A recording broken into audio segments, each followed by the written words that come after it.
Back in the book segment tonight, let's go back to Washington and bring in Sebastian Gorka, Deputy Assistant to President Trump. So we assume you guys are happy the missile attack was successful, and you're a strategist, Dr. Gorka.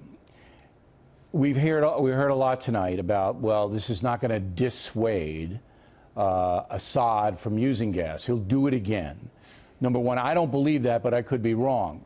If he does do it again, have you guys been game planning for that? Oh, absolutely. So there are people inside the bowels of the Pentagon. There are people on the National Security Council, my good colleagues.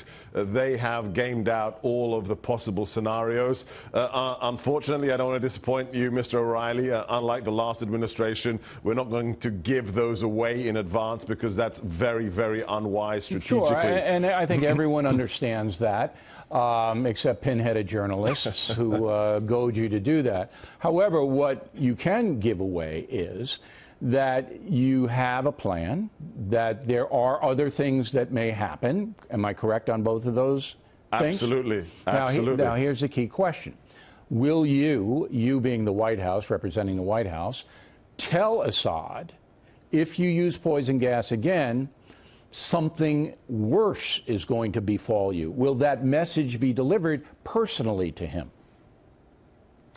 That message, I think, there are many ways to communicate strategic narratives. What you've seen in the last 48 hours is President Trump being more decisive than Obama was in the last 8 years. So messages can be given directly or indirectly. Again, we're not going to give away how we communicate it. Would you do it directly? Because you could if you'd wanted to. Yes, I mean, it's completely within the mandate of the President, Secretary Tillerson, or even Secretary Mattis to do that. Yeah, but I think say, look, Assad, you know, you want to be on this planet, you better not do it again because it's not going to be pleasant. Now, Iran, as we discussed earlier, I haven't heard much from them. You know, and they got a lot of people in Syria doing bad things. Can you tell us anything about their reaction? Yeah, I think it's very, very interesting. In the past 8 years, they've been very, very loud. They've been very offensive in their comments, even after events such as the hostage-taking of our naval personnel and other very dangerous things that they've done. I think their silence is a very positive sign because as the sponsor of the regime in Damascus, they have to draw conclusions as well. So this is about messages that are sent to nations like Russia, China, and Iran. Well, let's take Russia.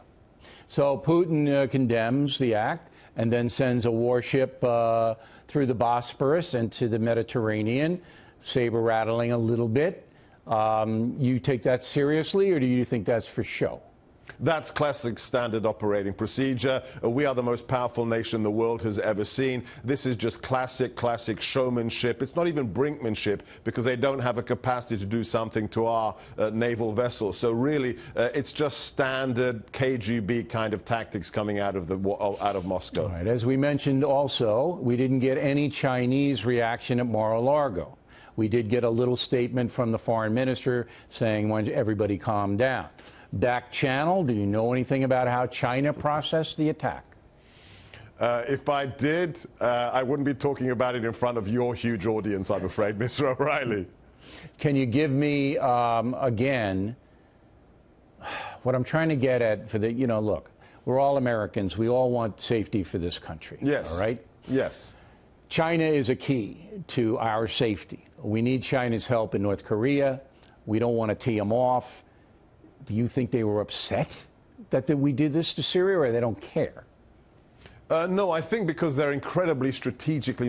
They play for the long game. If there's one nation out there that understands the long game, it's China. Look at its history. Look at Sun Tzu. Look at everything they publish, even in the unclassified domain. I think they understand, and I think the bigger part of this is that they really... This is proof that we have a new president, and they're going to have to draw the right conclusions with regards to countries like North Korea. So I think, you know, it will have a positive effect because they're not irrational, Bill. They're not irrational. Okay, so you can reason with the Chinese, that's Yes. what you're saying. Yes. What exactly does a deputy assistant to the president do? What do you do all day, Doctor? Whatever the president, whatever Mr. Bannon, Jared Kushner wants me to do. Do they give you, like in the morning, do they say, we need your opinion on this, or would you read that and give us analysis? Is that what you do?